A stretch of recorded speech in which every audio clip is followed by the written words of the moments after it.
So for today's video ay magpapak po tayo. Ito ang aking mga desk. Kasama ko si Cam, si Gwen, si Kylie, at ako naman.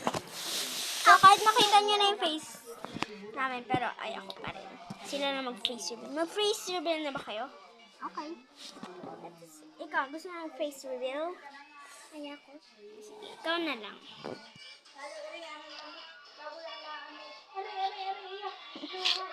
Next. Ama. So, si Kylie Aya, tapos ako Ayan. Ang nag-face reveal ay si Gwen. Bahala ka dyan. So, alcohol first. Ako muna. Ako na nga mag-aano sa inyo. Kasi ikaw yung face reveal.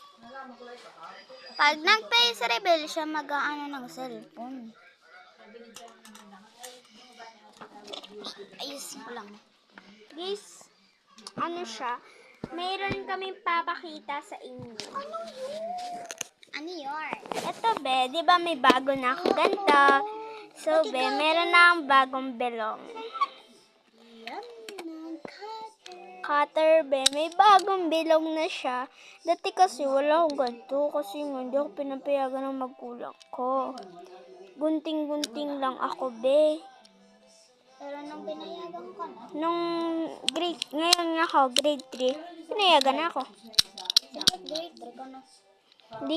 Nung una, hindi ako marunong mag-cutter. Hindi ko alam, ganito pa nga ako gumamit Ganito pa ako gumamit,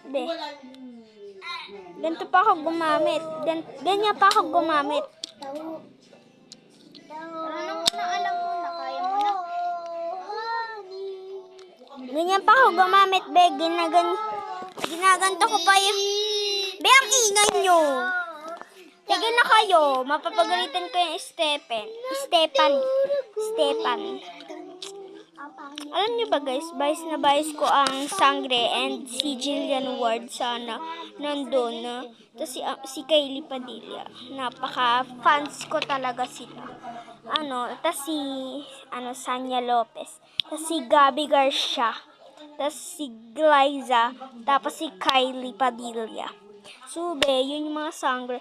Tapos si Angel Guardian, si Faith, si Bianca, tapos si Kevin. Yun yung mga bagong Sangre. So, sana mabanda sa akin yung brilyante ng anong lupa?